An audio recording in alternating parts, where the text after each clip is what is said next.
Tuhan Yesus, kami bersyukur Allah Bapa, makasih Roh Kudus boleh bersekutu kembali dalam seminar ini.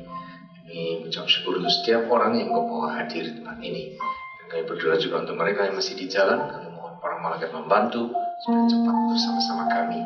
Dalam nama Tuhan Yesus, kami melepaskan damai sejahtera, anugerah Allah meliputi seluruh persekutuan ini.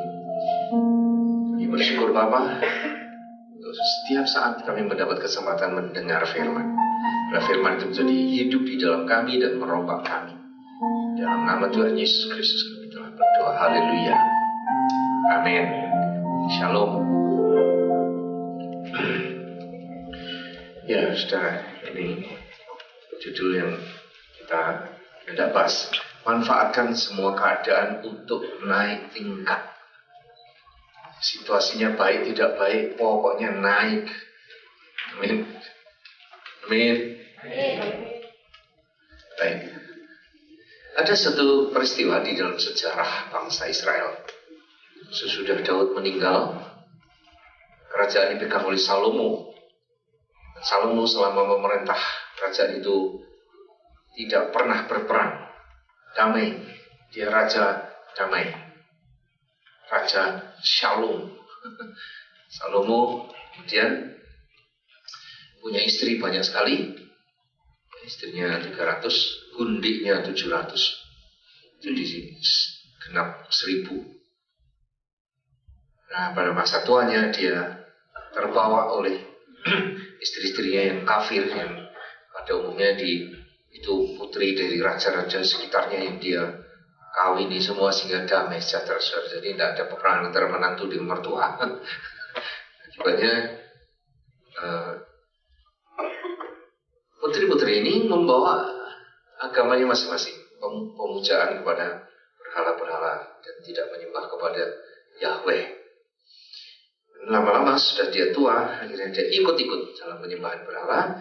Akibatnya Tuhan buat keputusan, karena dia menyesal kenapa ini Salomo jadi begini.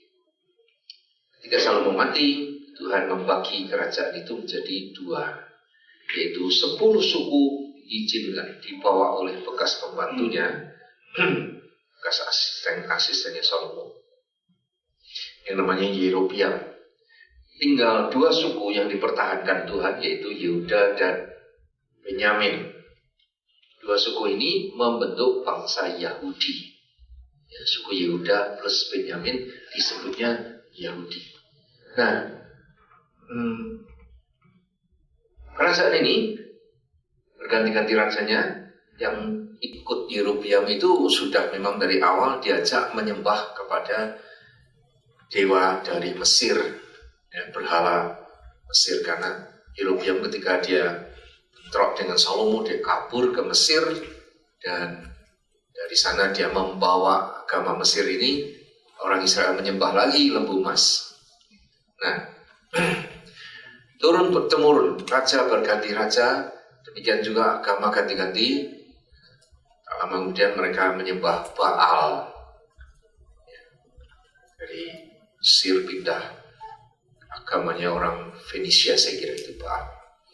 Sedangkan orang Yahudi tetap memuja Yahweh, karena ada di Yerusalem ada bait suci, tempel itu yang dibuat oleh Salomo.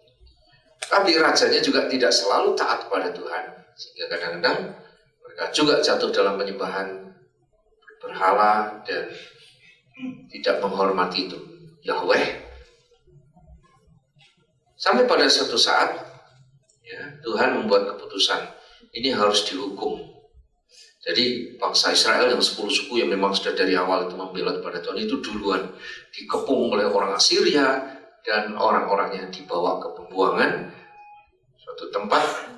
Dan kemudian dari situ orang Israel yang 10 suku itu tidak kembali ke negerinya lagi sampai sekarang, tersebar ke seluruh dunia. Sedangkan bangsa Yahudi akhirnya juga Tuhan buang ke Babilonia. Ya, bangsa Israel ini dikepung Raja Babel dan menyerah, akhirnya dijadikan negara jajahan. Tapi bangsa Israel ini kemudian di sebagian besar itu dibawa semua ke tanah Babilonia. tinggal sedikit. Pada waktu itu masih ada yang ketinggalan di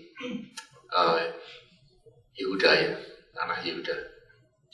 Antara lain Nabi Yeremia masih ketinggalan. Jadi ketika mereka sudah diangkut ke pembuangan, Nabi Yeremia ini kemudian mengirim pesan kepada mereka yang ada di dalam pembuangan. Itu gambarnya, rupanya Yeremia sedang chatting, ngobrol dengan Tuhan. Apa yang dia mau sampaikan, didengar Tuhan, dia tulis. Apa yang Tuhan ngomong, dia tulis. Lalu surat itu dikirim ke tempat pembuangan, ke Babilonia.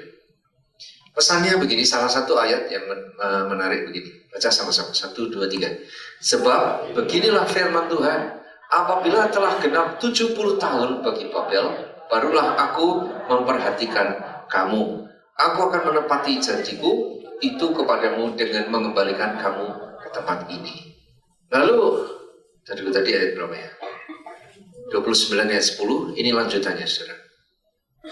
Baca terus, sebab aku ini mengetahui rancangan-rancangan apa yang ada padaku mengenai kamu. Demikianlah firman Tuhan, yaitu rancangan damai sejahtera, bukan rancangan kecelakaan, untuk memberikan kepadamu hari depan yang penuh harapan. Saudara sering dengar ayat ini dipakai dalam khotbah, kan?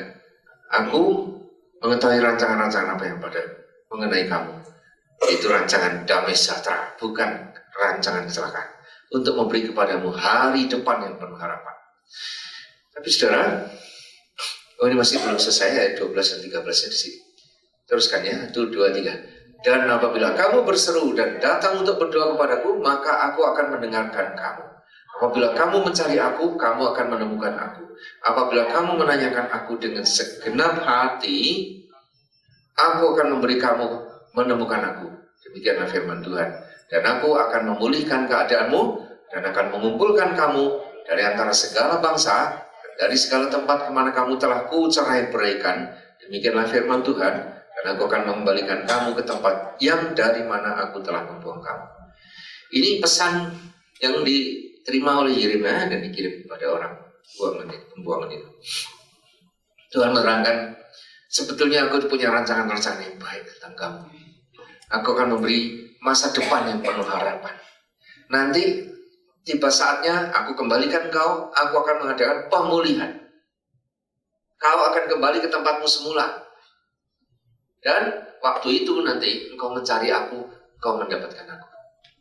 Waktu engkau berdoa, aku akan menjawab berdoa. Pokoknya baik dah. Kira-kira begitu. Cuman Anda lihat sekarang, sebelum itu, tadi pasal 29-nya, ini 21-nya, bunyinya beda saudara. Pasal 21 ya. Baca sama-sama. Sebab aku telah menentang kota ini untuk mendatangkan kecelakaan dan bukan untuk mendatangkan keberuntungannya. Demikianlah firman Tuhan. Kota ini akan diserahkan ke dalam tangan Raja Babel yang akan membakarnya habis dengan api. Jadi di awalnya dibilang, aku menentang kota ini. Aku mau mendatangkan kecelakaan dan bukan mendatangkan keberuntungan. Tapi tak lama kemudian ditulis tadi oleh Yeremia tadi apa? Sebab begini firman Tuhan, bila telah genap 70 tahun bagi Babel, baru aku memperhatikan kamu, akan menepati janji padamu dengan kembalikan kamu ke tempat ini. Sebab aku ini mengetahui rancangan-rancangan apa yang ada padaku mengenai kamu. Dan firman Tuhan yaitu rancangan damai sejahtera, bukan rancangan kecelakaan, untuk memberi padamu hari depan yang penuh harapan. Dalam satu buku yang sama, saya nulis panjang-panjang. Pasal 21 bilang, aku menentang kota ini, aku akan menghabiskan ini, aku serahkan tangan Babel dan biar kota ini bakar habis. Tapi dia bilang, nanti sudah 70 tahun, aku akan bawa kamu balik lagi. Aku punya rencana-rencana damai sejahtera untuk kau. Anda bisa menangkap kan? Dari awal Tuhan bilang, aku akan memusuhi kota ini, aku akan mencelakakan kota ini, aku serahkan pada Babel biar bakar habis. Belakangan dia bilang, sebetulnya yang kurencanakan itu rancangan-rancangan yang baik. Damai sejahtera. Nanti kalau kau cari aku jawab doamu. Ini membuat saya merenung begini. Kita mengenal Tuhan yang punya adat aneh. Adatnya itu aneh. Karena bangsa Israel ini berbuat dosa, tidak taat, melanggar firman. Dan nanti ada satu kesalahan lagi yang kita bahas. Akhirnya bangsa Israel dibuang. Waktu di marah dia bilang, aku akan serahkan kota ini pada Babel, akan dibakar sampai habis. Nanti sesudah 70 tahun, aku datang lagi. Kamu akan kebawa balik negerimu, aku akan mendengar doamu, aku akan memberi kau pemulihan lagi, kotamu akan dibangun lagi. Aku memberi kau rancangan-rancangan damai sejahtera. Jadi masa pembuangan yang 70 tahun itu sebetulnya Tuhan maksudkan untuk apa? Untuk mengkoreksi, meriset. Bangsa ini sudah kelirunya dalam banyak hal di kacau balau, dibuang supaya apa? Supaya diriset kembali, supaya balik lagi nanti kalau waktu balik. Nah, aku mau ajak kau jalan-jalan lagi, aku mau ajak kau kerja lagi, aku mau punya rancangan-rancangan yang luar biasa untuk kau. Saudara, dalam hidup saudara dan saya, saudara akan menemukan cara Allah bekerja yang serupa ini. Sejak kapan mulai Anda berjalan dengan Tuhan? Sejak Anda mendengar berita Injil dan percaya Tuhan Yesus Juru Selamat, Anda mungkin masih pengetahuan terlalu sedikit untuk itu, tapi tetap mau percaya, saya mau dibaptis, saya mau undang Yesus masuk di hati saya dilahirkan baru dan saya dibaptiskan, saya mati untuk dunia, bangkit, saya ikut Tuhan Yesus. Tapi saudara, dalam perjalanan Anda selanjutnya, saudara, ada banyak hal yang Anda belum pelajari. Dan Anda berbuat salah ini dan berbuat salah itu, dan tiap malam minta ampun untuk dosa-dosa itu. Satu hari engkau harus menanggung semua kesalahan itu dan mengalami hajaran, mengalami masalah yang berat. Dan masa-masa mengalami hajaran itu tentu tidak enak. Ini yang saya mau bicara, saudara. Seringkali kita ini jatuh di dalam suatu periode di mana Anda harus menanggung banyak kesalahan, susah, resah, kadang-kadang berdoa sampai putus asa. Sebetulnya Tuhan itu dengar doaku atau tidak toh?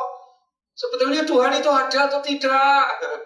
Sampai pada dasar seperti itu ya, sampai mentok dasar. Anda harus mengenal Tuhan yang kita sembah ini. Dia sering mempergunakan situasi untuk mengkoreksi Anda dan saya. Nah, kalau Anda tidak mengerti ini, Anda frustrasi, barangkali Anda akan kecewa sama Tuhan lalu meninggalkan Dia. Semua orang nanti lambat atau cepat mesti ngalamin yang seperti ini. Nah, masa-masa di mana Anda mengalami kesulitan itu, dengar pesan saya, pergunakan setiap saat, setiap kesempatan untuk engkau mengalami pembaharuan, pertobatan, dibaharui, belajar kebenaran yang sebenarnya itu apa. Tuhan Yesus selalu berkata, kalau engkau tetap pada firman-Ku, engkau akan mengetahui kebenaran, dan kebenaran itu akan memerdekakan kamu. Amin. Jadi problem itu jangan menyebabkan Anda menjadi tawar dan Anda malas datang ke Tuhan. Itu bodoh sekali. Justru kalau kena problem itu Anda harus rajin-rajin cari, ini kenapa saya kena problem ini? Masalahnya apa ini? Ketahui kebenarannya, maka engkau akan merdeka. Amin. Cari kebenaran.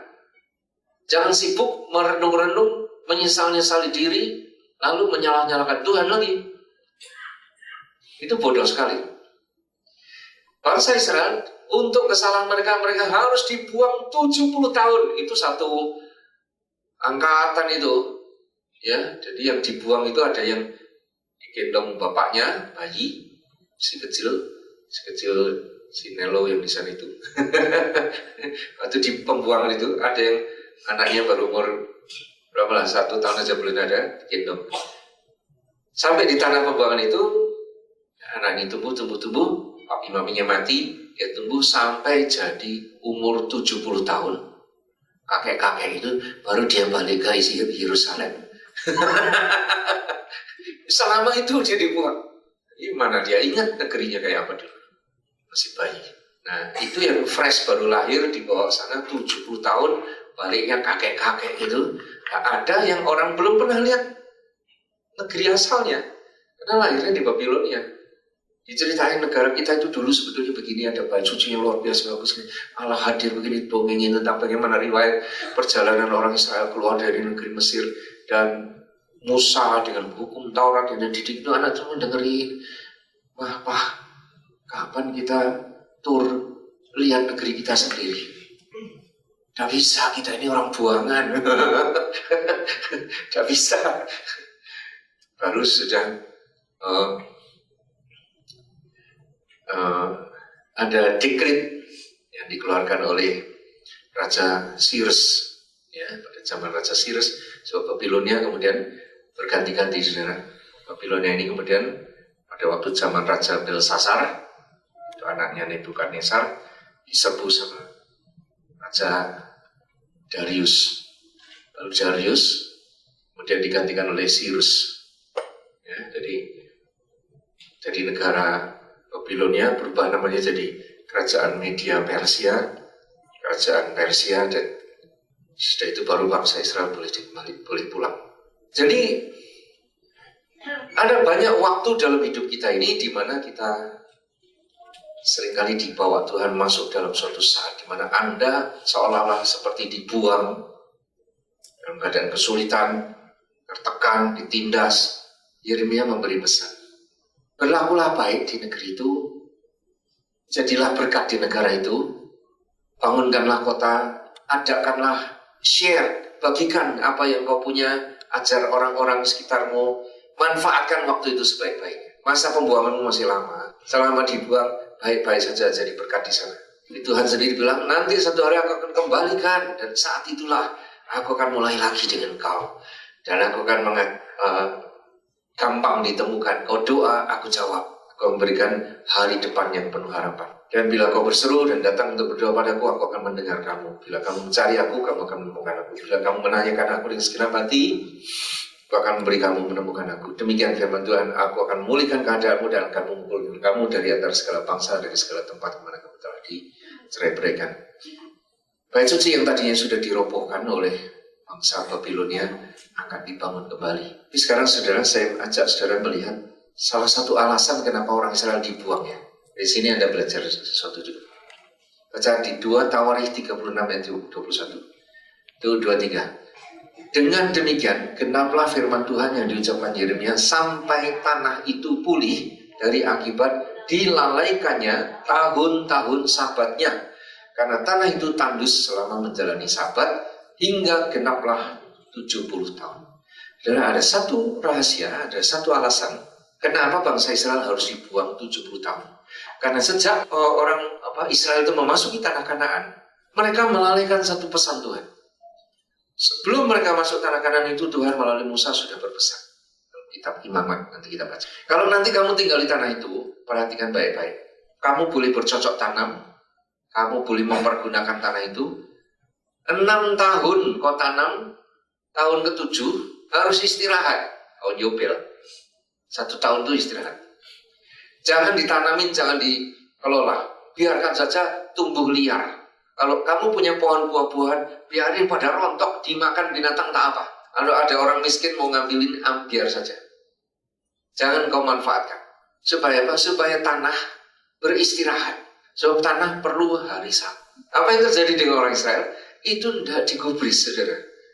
Jadi sejak mereka menginjakkan kakinya pertama kali di tanah Kanaan, tidak pernah mereka bikin tahun sabat untuk tanah itu, tidak pernah.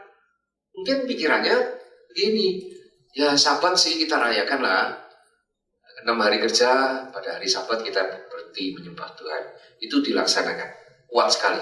Tapi kalau tanah, biarin aja, tanah apa perlunya ada istirahat. Kerja apa tanah, pokoknya tanamin, kasih pupuk, dikasih air, keluarkan hasil. Tapi Tuhan mikirin tanah. Tanah itu harus istirahat. Selama 7 tahun, 1 tahun itu harus istirahat. Harus ada sabat. Hormati tanah. Akibatnya kalau kau menghormatinya, nanti tanah subur kembali, hasil yang berlimpah-limpah. Orang Israel tidak peduli. Tahun demi tahun mereka bercocok tanam dan memungut hasil dari tanah. Tuhan diem saja. Baru sesudah begitu banyak dosa numpuk karena mereka rajanya seringkali tidak mendengar nasihat Tuhan, karunia dewek juga dan bertumpuk-tumpuk. Oke, sekarang aku buang sekaligus supaya kamu menebus hutang sabatikal, hutang sabat tanah. Kalau di jumlah totalnya pas genap 70 tahun. Tuhan mementingkan tanah. Aneh sekali ya. Saya yakin yang duduk di sini pun tidak pernah mikir kayak gitu. Hah? Ada di sini yang punya kebun, cocok tanam, ada enggak? Kalau ada, tentu Anda tidak pernah mikir juga. Kalau Anda punya sahabat, rekan, teman yang punya pertanian, kebun apa sajalah, apakah itu kebun mangga, apakah itu kebun kelapa, apakah itu kebun stroberi, kebun apel, atau sawah, atau ladang, ya. Beritahu, kamu harus bikin sahabat. Sudah 7 tahun kamu pakai istirahat. Tanah jangan dipakai. Nah, 1 tahun kita makan apa kalau tidak ada hasil? Kalau kau nurut firman, itu sama seperti orang bisnis. Maunya kan dulu sebelum kenal Tuhan itu hari Minggu juga buka toko ya. Kenapa? Justru larisnya hari Minggu. Tapi begitu orang taat, apa yang terjadi? Kerja 6 hari, hari 1 hari tutup, khusus untuk memuliakan Tuhan, hidup dekat pada Tuhan. Yang 6 hari itu diberkati cukup sehingga hari Minggu tutup tidak ada ruginya. Betul tidak? Nah, yang sama akan terjadi dengan tanah. Ini ilmu pertanahan. Ada aturannya. Ya. Mungkin Bapak, mungkin saudara-saudara ada yang mikir juga. Pernah ke Bali kan? Orang Bali lebih keterlaluan. Setahun sekali mereka itu membuat 1 hari di mana semua mesin-mesin alat-alat yang dipakai di rumah tangga tidak dipakai 1 hari itu. Ibu-ibu yang punya pisau, yang punya blender, yang punya mesin cuci, yang mesin punya rice cooker, 1 hari tidak dipakai. Mobil tidak dipakai. Seingat saya begitu ya. Malah dikasih sesajen, kasih itu bingkisan, ada kembang, ada rokok, ada biskuit di mobil ditaruh gitu. Ini saya tanya, itu apa? Ini kami punya hari khusus Pak untuk menghormati semua alat-alat rumah tangga yang diberikan Tuhan pada kami. Kami beri istirahat kerja dan kami menghormati cara orang Bali dikasih sesajen. 1 hari dalam 1 tahun peralatan itu istirahat. Ya kita tidak disuruh gitu, kita tidak. Tapi tanah ada aturannya. Kalau siapa pernah ke Bali tentu pernah tahu itu. Masih ada 1 hari apa namanya saya kata. Nah, mereka mengucap syukur dan terima kasih karena ada gunting, ada pisau, ada mesin jahit, ada mesin cuci, ada mesin. Mereka bersyukur untuk alat-alat ini dan 1 hari dikasih dihormati. Nah, Tuhan ingin Anda menghormati kasih sahabat. Belakangan ada seorang yang mau mengajak bikin center untuk mendidik orang untuk pertanian, warga negara Belanda, pensiunan, cari tanah. Lalu ngomong sama saya, kami punya planning begini, kami butuh tanah cukup luas, akan kami jadikan proyek percontohan. Nanti banyak orang dari golongan apa saja boleh belajar bertani. Di situ kami didik bagaimana caranya memperoleh meningkatkan hasil bumi. Saya tanya lebih jauh, dia terangkan gini. Planning kami adalah tanah itu harus cukup luas untuk kami bagi jadi 7 petak. Tanah itu pertama harus disiapkan, digali dulu, jadi lubang-lubang begitu, lalu ditimbun dengan daun-daun kering, dengan rumput-rumput, dengan semak belukar apa sajalah, pokoknya tumbuh-tumbuhan. Itu dijadikan kompos, timbun. Sesudah ini digali 2 lapis tanahnya. Tanah yang untuk timbun kompos ini ketika dikembalikan lapis pertama yang tersis. Artinya tanahnya dibalik ya. Yang lapis kedua baru yang belakangan. Jadi dengan demikian 7 petak ini semua tanahnya dibalik dan di dasarnya dikasih tanam-tanaman itu karena ditimbun tanah lama-lama jadi kompos. Jadi tidak pakai pupuk. Dia hanya pakai kompos itu. Tidak pakai alat-alat kimia, jadi ini bersih dari kimia. Lalu dia bilang ini, nanti waktu menanam ini mempergunakan 7 lahan ini. Tahun pertama semua ditanamin. Tahun kedua 1 dikasih istirahat setahun.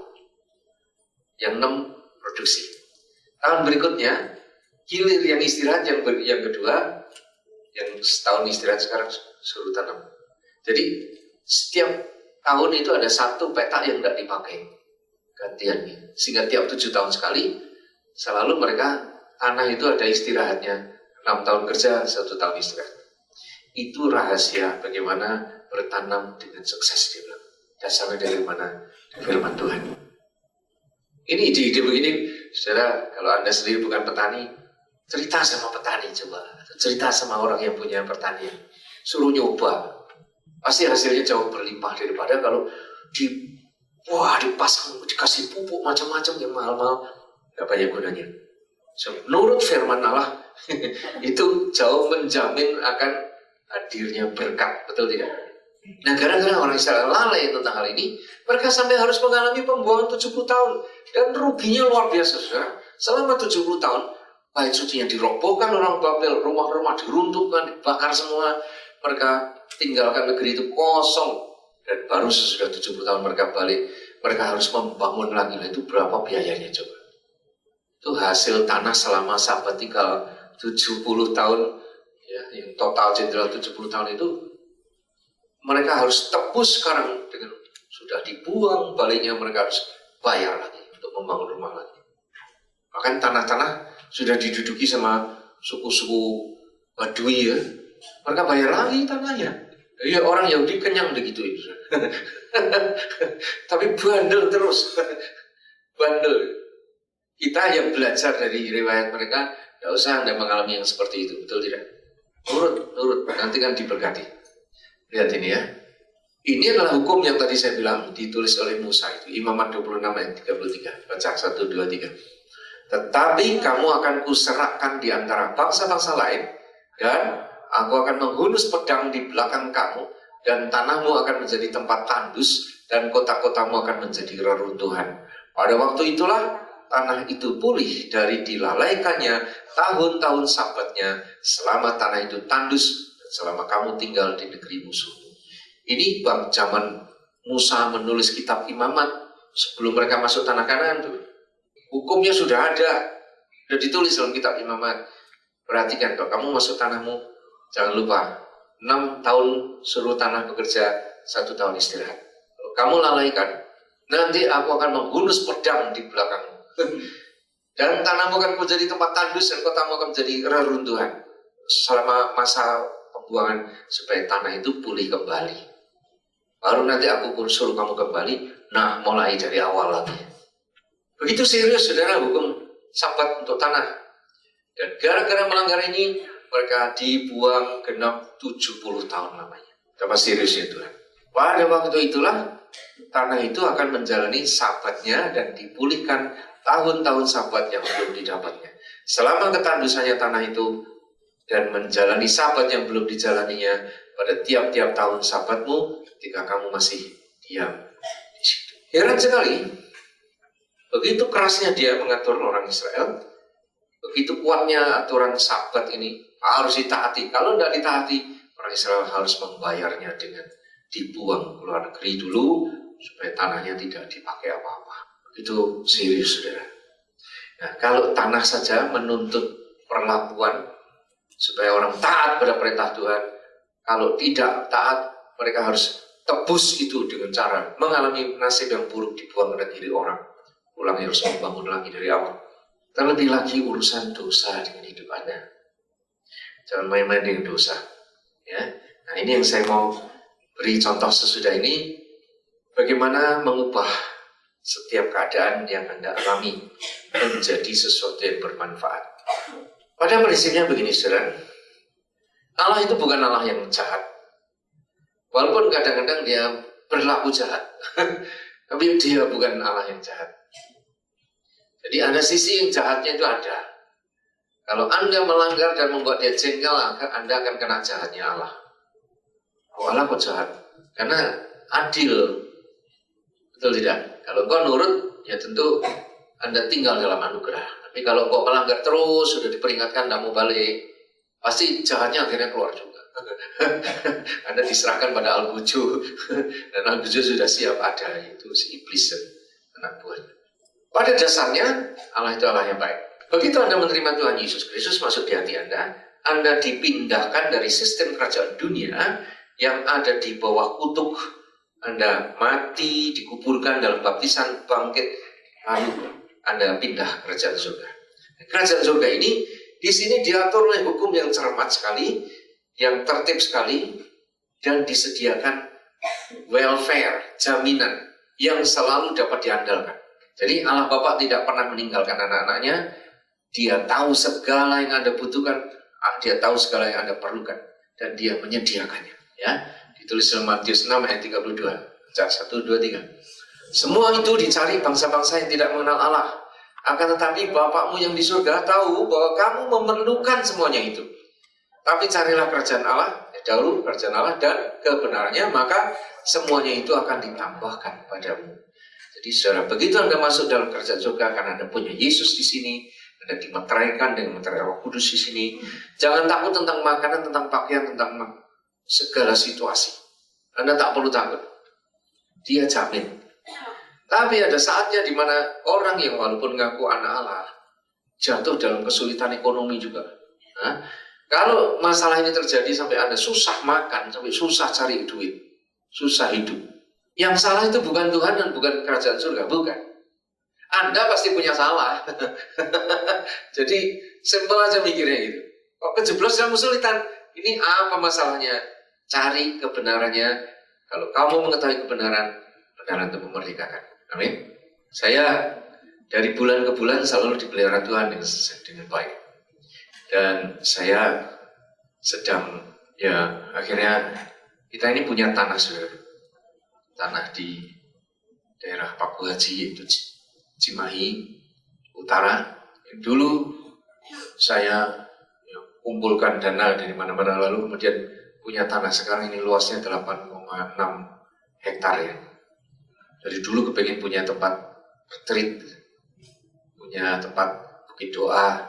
Sampai sekarang masih utuh itu tanah. Karena kesalahan, karena saya tidak tanya Tuhan, saya kejeblos tipu sama orang-orang ngakunya dari yayasan Muslim mau membantu perizinan, saya ikutin. Tahu-tahunya ujung-ujungnya penipuan. Banyak masalah. Nah, itu terutama terjadi selama saya mengalami sabbatical tahun 2004 sampai 2005. Saya tidak bisa ngurusin, saya disuruh berhenti pelayanan. Lalu ada anak buah saya yang terkecoh. Sebetulnya itu hubungan dengan kelompok yayasan ini sudah saya hentikan, sudah saya tahu ini ngawur dan saya hentikan. Putuskan lewat surat dari notaris segala macam, berhenti kerjasama, tidak ada lagi. Karena hanya borusin uang terus. Gak taunya dia datangin lagi anak buah saya dan dibujuk-bujuk, diteruskan lagi, tapi sekarang dimanfaatkan untuk mengumpulkan banyak kontraktor, lalu oleh mereka diatur sendiri semaunya tanpa izin saya. Banyak mereka kontraktor pada mengeluarkan dana sendiri-sendiri. Ada yang bangun jalan, ada yang bangun solokan, ada yang bangun pagar, ada yang apa gitu. 3 bulan lewat, tidak dikasih balik uangnya. Mereka berhenti tentunya, tapi sudah sekian miliar, kurang lebih 3 miliar keluar. Itu uang ditagih kemana? Saya keluar dari sabbatical, tahu-tahu saya dilaporin. Sementara proyek berhenti, Pak. Sekarang Bapak sudah kembali, jadi sekarang masalah saya kembalikan pada Bapak. Nanti dulu. Selama pergi, kamu lakukan apa? Tiba-tiba saya suruh ambil oper gitu, enak aja. Lalu ya sudah melalui proses, akhirnya dikalkulasi itu sampai 3M plus kurang lebih 1,5 M lagi. Urusan perizinan jadi 4,5 M. Saya pikir dari mana uang ini? Tapi saya bilang, itu kontraktor pada kumpul di rumah saya dan saya bilang, yang suruh Anda bangun itu siapa? Itu wakil Bapak. Dia saya suruh bayar. Masuk penjara. Saya bilang, saya tidak salah. Saya tidak pernah tanda tangan satupun untuk memberi Anda izin membangun sesuatu di tanah saya. Tanah kami, tanah yayasan. Ya tapi wakil Bapak yang mulai, saya tidak kasih dia otoritas. Dia kena tipu. Kebetulan pada waktu saya sedang sabbatical itu ada satu saat di mana anak buah saya, driver saya, telepon, Pak, Bapak teruskan lagi proyek ya? Loh, tidak. Siapa terusin? Itu anak buah Bapak itu. Saya tegur, hentikan. Tidak mau dia. Nekat saja.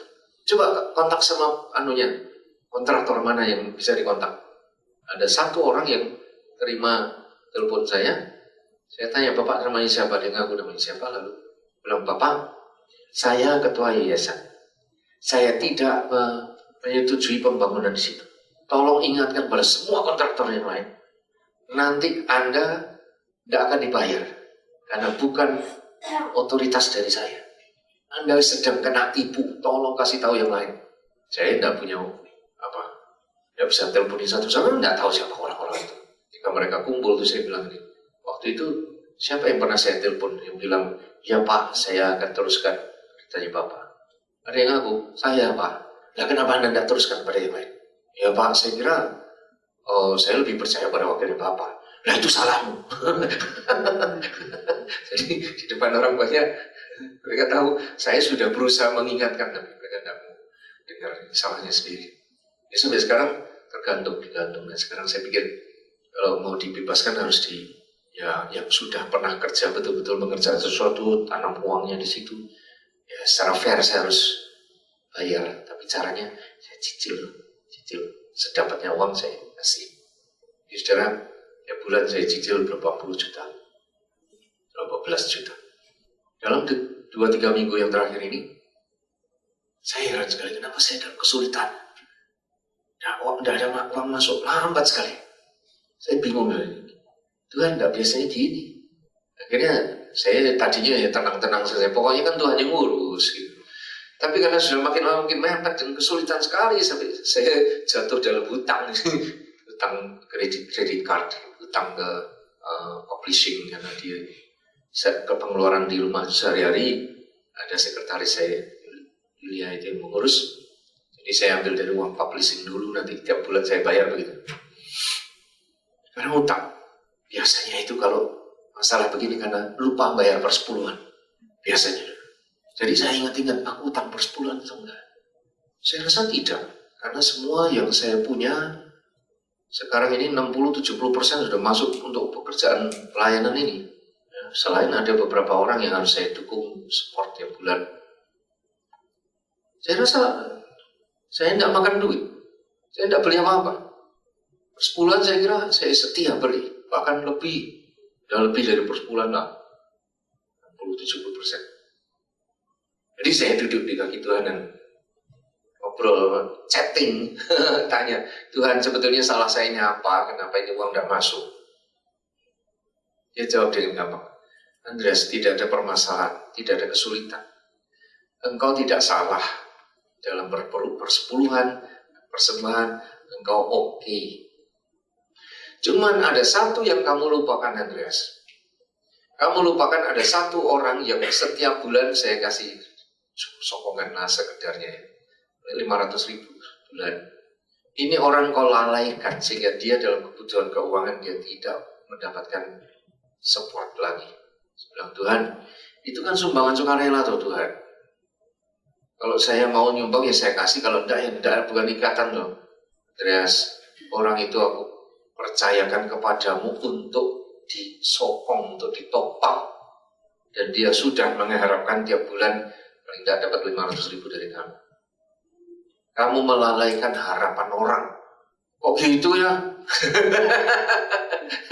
Tapi saya bilang, ya sudah kan engkau yang ngomong, aku taati. Saudara saya padahal sudah tidak punya uang lagi, per sebulan juga tidak ada lagi. Masih ada per sebulan dalam bentuk dolar, selembar $100 gitu. Itu per sebulan dulu saya dapat dolar, saya sisihkan. Udah ini saya suruh Yulia, sekretaris saya, tukar jadikan rupiah. Saya transfer. Itu transfer apa yang terjadi, saudara?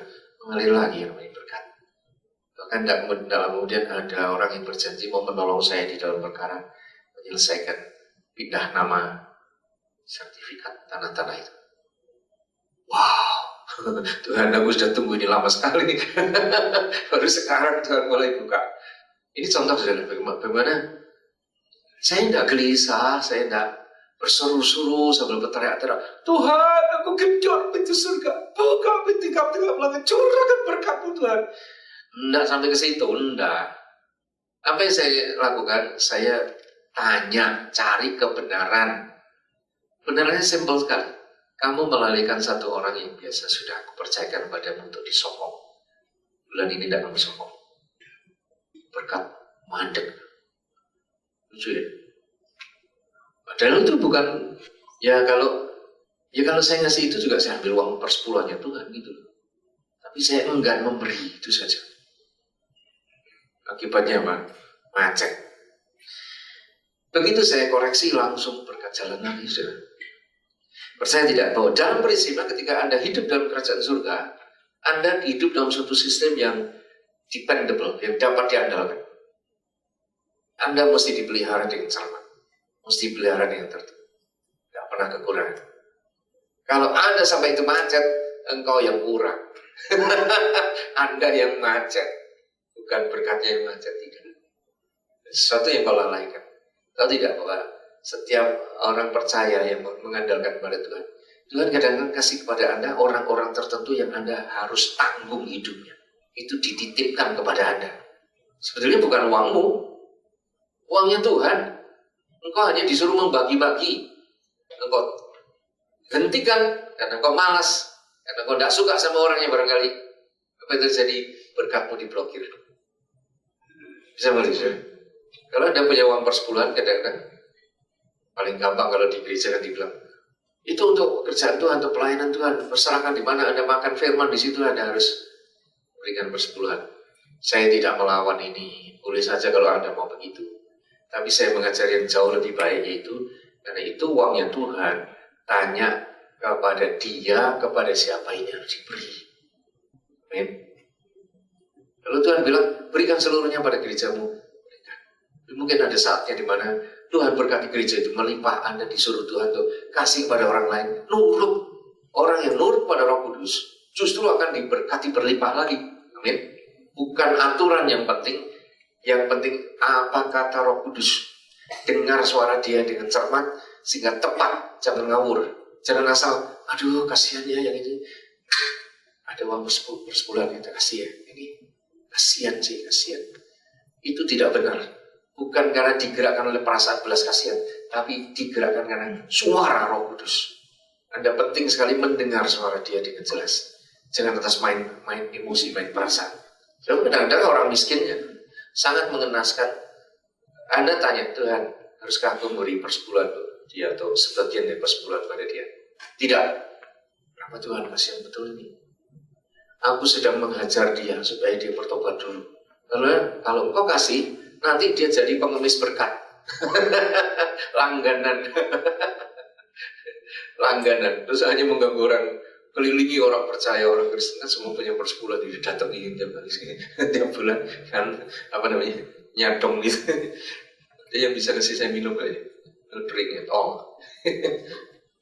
Jadi saudara, perkara uang itu sebetulnya ada di dalam pemeliharaan Allah Bapa. Dengan jelas Dia bilang, Bapakmu yang di surga tahu bahwa kamu memerlukan semuanya itu. Ini andalan kita.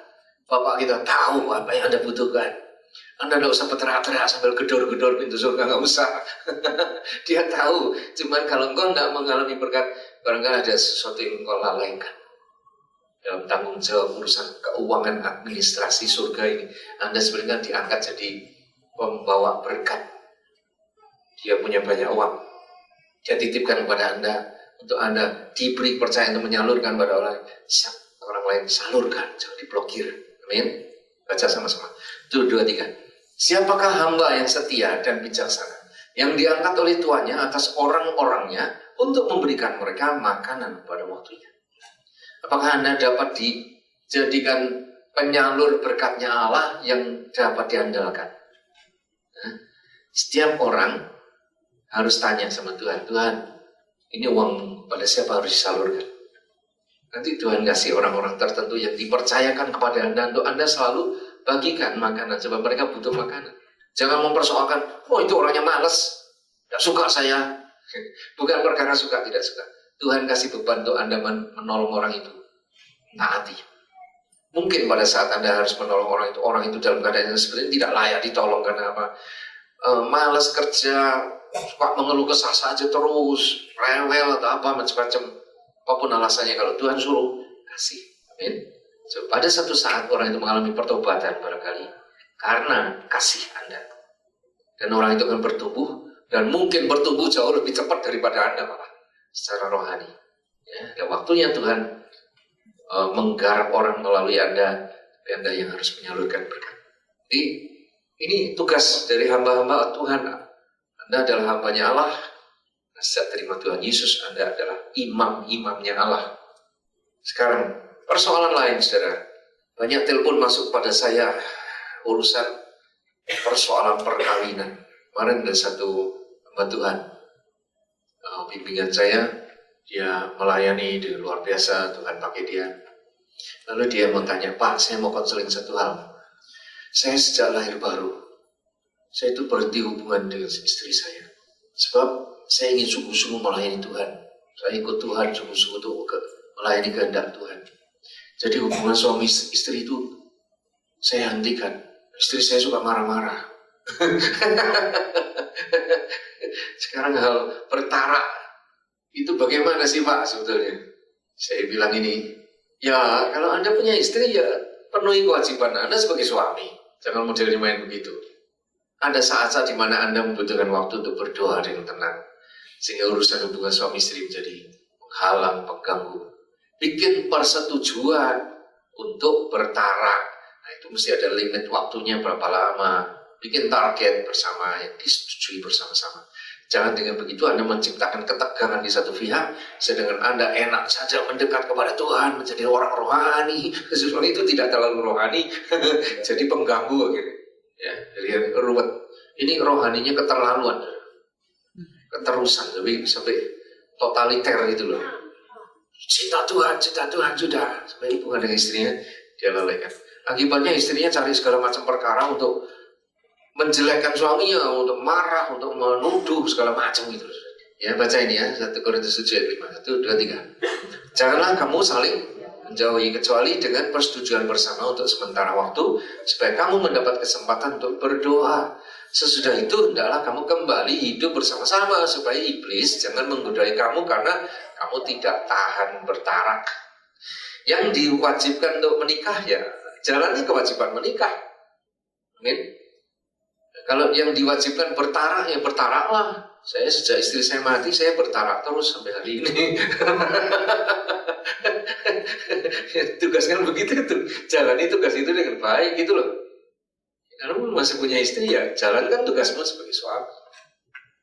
Kalau perlu time out, bikin persetujuan bersama supaya supaya bisa ambil waktu untuk berdoa, tapi habis itu kembali ya, jalankan kewajiban sebagai suami dan sebagai istri. Nah, banyak sekali variasi ya.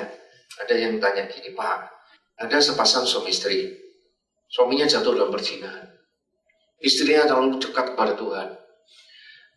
Akhirnya karena didoakan terus, suaminya balik lagi, tinggalkan willnya perempuan idamannya, balik kepada istrinya. Istrinya jijik, suami saya sudah sama perempuan lain, saya jijik. Jadi mereka tidak mau bergaul lagi. Si istri menuntut suaminya ada di rumah, tidak boleh cari lagi.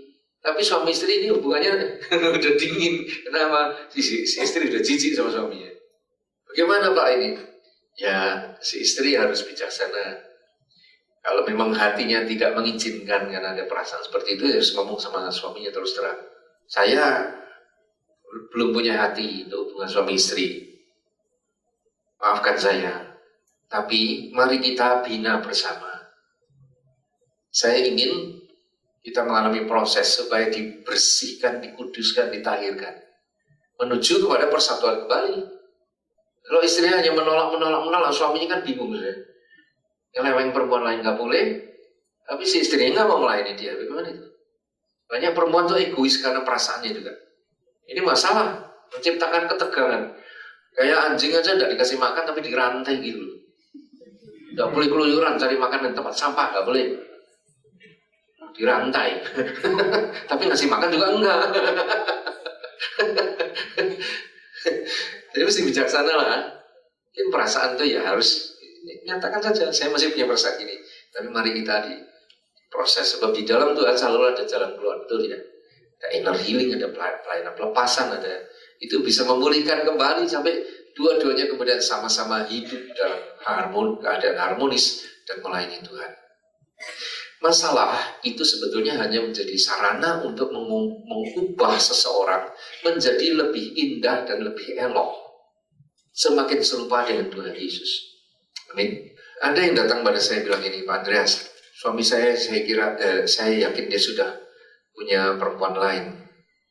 Tapi puji Tuhan, belakangan saya dengar suami saya sudah mulai masuk ke gereja dan ikut gerejanya Pak Pariaji. Ya, itu gereja yang cepat sekali banyak orang tertarik ke sana. Ya, saya bersyukur Pak Andreas. Saya juga berubah karena dia meninggalkan saya dan kerja di luar kota cuma seminggu sekali datang. Ya, hati saya ya masih gak beres dengan dia. Ya, kira-kira gitu ya. Jadi saya harus berbuat apa, Pak? Ya, Anda jangan kukuh dengan perasaan sakit hati. Ya, saya bilang gini, zaman dulu sekali ya, orang itu kalau nikah, cari laki-laki yang bersih keturunannya, 3 turunan, 4 turunan itu bersih, gak ada yang nyeleweng. Nah, baru dia mau kawin. Ya, sehingga kawin dengan perasaan keluarga saya ke atas maupun keluarga suami saya tidak ada yang nyeleweng. Itu satu kebanggaan. Nah, zaman sekarang itu tidak ada yang gituan. Semua pasti ada yang nyeleweng.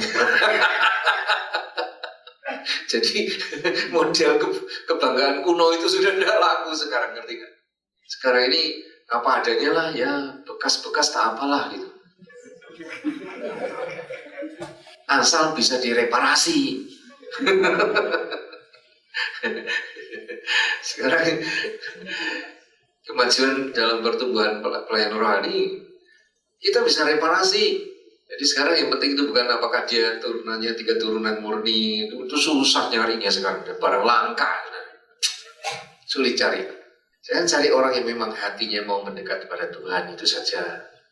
Dia mau mendekat pada Tuhan sebelum menikah, masuk dalam persekutuan rohani yang betul-betul bertumbuh. Di situ ada pelayanan pelepasan, ada inner healing, dikuduskan, mau dimuridkan. Nah itu biarpun terlambat, saudara, itu keracunan nanti sudah. Ya, benih yang Anda kandung akan sudah keracunan. Jadi sebelum nikah, bersih, kudus, dimurnikan dulu, baru nikah. Harus begitu. Ya. Nah, dulu ya, zaman pernikahan model dulu, pengantin perempuan kan mesti pakai cadar ya. Sampai sekarang kita masih pakai itu. Tapi banyak pernikahan, misalnya di Amerika itu sudah tidak ada yang pakai cadar gini. Atau ya paling hiasan kepala apa, terus langsung menikah. Mengapa saudara? Zaman dulu kalau tidak salah ini, ada kepercayaan. Kalau perempuan masih pakai cadar pada waktu kawin, itu tanda dia masih perawan.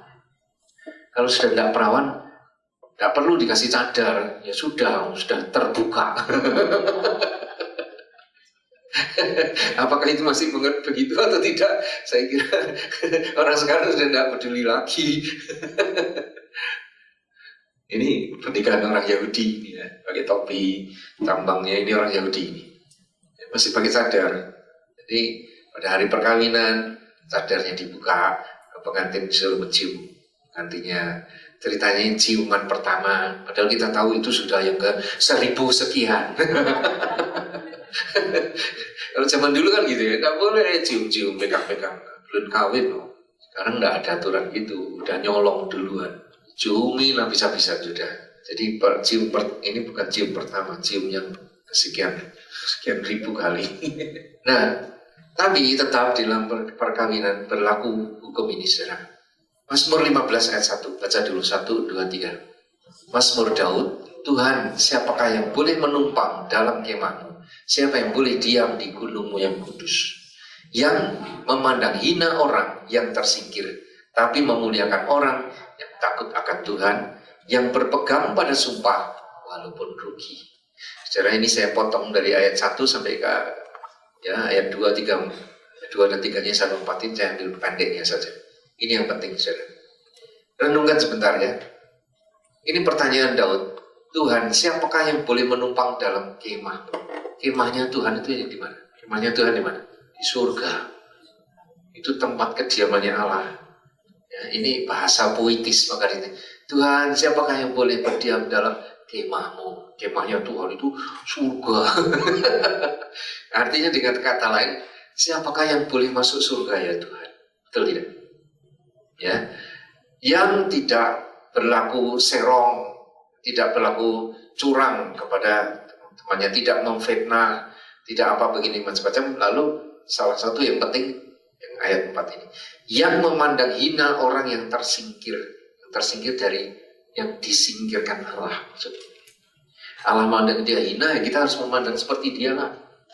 Kalau Allah memandang orang itu berharga, walaupun nampaknya tidak menyenangkan, tidak menarik, tapi kalau Tuhan senang sama dia, kita harus ikut senang. Amin. Tetapi memuliakan orang yang takut akan Tuhan, yang berpegang pada sumpah walaupun rugi. Pernikahan itu selalu harus dimulai dengan sumpah dulu di hadapan Tuhan, ya, di depan Allah Bapa, Tuhan Yesus Roh Kudus. Itu yang resminya, itu harusnya begitu. Yang dulu menikah di luar Kristus, di luar kekristenan, orang Chinese misalnya, orang Cina itu mesti kalau nikah pun sembahyang Tuhan Allah, ya, berdiri menghadap langit pakai hiu itu. Ada yang mimpin, biasanya cara doanya gimana, suruh bilang, kami berjanji di depan Tien, ya, atau Tikong, kami akan setia hidup semati sampai mati. Itu janji, itu sumpah juga itu. Di depan Tien kami bersumpah. Jadi pernikahan harus diawali dengan sebuah sumpah sebetulnya di hadapan Pencipta langit dan bumi. Kalau orang Cina namanya Tien, kalau namanya orang Kristen di hadapan Tuhan Yesus, di hadapan Allah Bapa dan Roh Kudus. Baru sesudah sumpah dilakukan, baru boleh buka cadar, baru boleh cium dan jadi pasangan terus, ya. Lalu berdasarkan janji yang dilakukan di hadapan Allah ini, atau sumpah di hadapan Allah ini, mereka diberi hak sekarang oleh Tuhan untuk menghasilkan anak-anak itu disebut anak perjanjian. Nah, kalau sesudah mereka menikah sekian lama, lalu muncullah adat-adat yang buruk-buruk, kemudian saling bertengkar terus sampai tidak cocok rasanya. Lalu mereka memutuskan, udah kita cerai saja. Apa yang dilakukan oleh orang ini? Dia mengingkari sumpahnya. Orang begini tidak berharga untuk masuk surga. Amin. Jadi janji pernikahan itu menjadi suatu syarat untuk orang bisa masuk surga, harus ditepati. Baik atau buruk, rugi atau menyenangkan, tetap pegang sumpah. Itu berharga di mata Allah. Jangan bertengkar sampai bilang, aku nyesal kawin sama kamu. Kenapa dulu kamu sama saya suka? Tahu begini, kita tidak usah nikah, kita cerai aja, cerai. Ini orang sudah mengkhianati sumpahnya. Tidak boleh ngomong begitu. Sekali sumpah, pegang sumpah, baru itu berhak masuk surga. Jadi orang-orang cerai tak kasih tahu, sebetulnya Anda tidak punya hak masuk surga. Jangan gampang-gampang mikir cerai. Kali yang duduk di ruangan ini ada yang sudah terlanjur cerai, gimana dong Pak? Yang kau tidak masuk surga.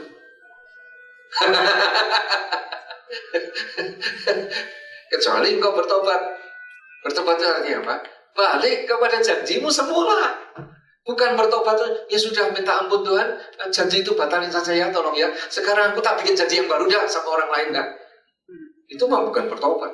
Banyak pendeta dengan lancang meneguhkan pernikahan susulan ini loh, pernikahan sambungan ini. Itu pendeta itu tidak sadar, sebab pernikahan begitu tidak berkenan di mata Allah. Itu namanya perzinahan. Lalu dengan alasan apa saja sampai pendetanya akhirnya, ya sudahlah kita teguhkan di gereja. Pakai pakaian pengantin lagi, berkati lagi oleh Pak Pendeta. Apa yang terjadi? Si pendeta ini nanti lihat aja, hidupnya merosot. Kenapa? Sebab dia nekat mau memberkati orang yang tidak diberkati Allah. Itu artinya berkat dia ditransfer ke orang ini. Ini pengantin tetap hidup sejahtera dalam berkat. Berkatnya siapa? Berkatnya si pendeta. Sedang si pendeta itu miskin, bangkrut. Percaya tidak? Jangan main-main dengan berkat. Berkat itu tidak sembarang saat Anda terima begitu saja. Kalau engkau masuk dalam Kristus, terima Tuhan Yesus, lahir baru, engkau diberkati Allah. Tapi kalau engkau transfer pada orang yang tak layak menerima berkat, berkatmu dicolong orang itu. Tapi kan Allah itu maha kaya, kan bisa minta lagi. Bapak surgawi, aku kehilangan berkat, keliru, aku memberkati orang, sekarang saya minta ampun untuk kesalahan, berkati lagi ya. Jangan bilang, bertobat dulu, koreksi dulu perbuatanmu. Lah habis gimana dong? Itu sudah terlanjur aku berkati, bagaimana itu? Pendeta mesti dijewer dulu dong. Betul ya? Dihajar dulu dia. Ya bisa, itu minta ampun kayak apa, mesti dihajar dulu. Apa yang kau tabur mau harus tuai. Jadi itu berapa tahun lamanya mungkin Tuhan izinkan dalam kesulitan ekonomi yang terus. Jadi kalau dia naik mimbar, pengantin lain minta diberkati, kosong, tidak ada berkat di tangan dia. Jadi kalau ini ada yang mau menikah atau ada punya mantu, misalnya mau mantu ya, jangan pilih pendeta yang sudah terlanjur memberkati orang yang enggak, yang sudah cerai itu. Tidak ada berkatnya. Berkat dia sudah ditransfer sekali, entek, enggak punya lagi. Jadi apa yang ada? Kalau tidak ada berkat, yang ada apa? Utuh. Enggak main-main loh ini. Enggak main-main loh. Wah, masa sampai begitu Pak? Cuma ngomong, aku berkati kau dalam nama Bapa, Putra, Roh Kudus. Apa itu permainan? Serius. Sekali kau katakan aku berkati, kalau Tuhan tidak kasih berkatnya, berkatmu yang dicolong, hilang. Betul tidak ya? Esau hanya gara-gara menyepelekan. Apa itu hak kesulungan? Sudahlah, mungkin besok aku mati, kasih aku sepiring itu kacang merah. Ya aku bilang, janji dulu, kau jual hak kesulunganmu padaku. Iyalah, ambil, kasih aku. Dia makan sup kacang merah. Apa yang terjadi? Hak kesulungannya diambil Yakub. Bukan main-main ini. Betul-betul dia jadi gelandangan si Esau. Jadi bangsa nomad, bangsa Badui yang tinggal di tanah-tanah gersang gitu. Punya sampai akhirnya musnah semua. Sebenarnya karena gara sepiring kacang merah. Ketidaktulusan tidak kudusan dari muda membawa benih persinahan dan perceraian itu dan untuk turun-temurun. Saudara, banyak orang datang pada saya dalam kesulitan ke rumah tangga yang bentrok, yang terancam perceraian ini karena apa? Sudah konseling sekian lama terbuka. Dulu suaminya sering hidup free sex, jadi masih muda, nafsunya gede, kebawa sama pergaulan yang buruk. Ya pelacur gak apa perempuan mana gitu. Dah suatu hari ketemu istri, mau kawin. Sebelum kawin sudah diicipi dulu hubungan seks sebelum menikah. Lalu saya tanya, maaf, gara-gara itu ibu hamil berapa kali dan digugurkan berapa kali? 2 kali Pak. Biasanya gitu ya. Hubungan seks sebelum nikah, keenakan, tidak ada yang tahu. Toh kita 1 hari nanti menikah. Tidak apa-apa lah. Enjoy. Apa yang terjadi? Pada waktunya harus membayar apa yang kau tabur itu harus dituai. Akibatnya sudah pernikahan, ekonominya susah sekali, selalu ada percekcokan, selalu ada penyelewengan dan akhirnya terancam perceraian. Kalau itu diikuti oleh emosi, perceraian betul, yang menderita siapa? Anak-anak yang sudah dilahirkan. Nanti anak-anak ini ketransfer, sudah dapat bekal dari orang tuanya, macam begitu, roh perceraian. Nanti dalam pernikahan mesti cerai lagi. Itu turun-temurun dari orang cerai terus. Itu kutuk. Orang itu kadang-kadang tidak memperhitungkan ruginya yang sangat besar. Hanya karena terdorong hawa nafsu, ingin main seks, menikmatinya, mula-mula hanya main-main sebentar, elus-elus sedikit, elus-elus, lama-lama remes-remes, lama-lama biting-biting, lama-lama buka-bukaan dan habis-habisan sudah. Orang tidak bisa menjaga diri. Tidak apa-apa, sudahlah, nanti pokoknya kita nikah. Menghibur diri, tidak tahunya nanti hidupnya akan mengalami susahnya bukan main.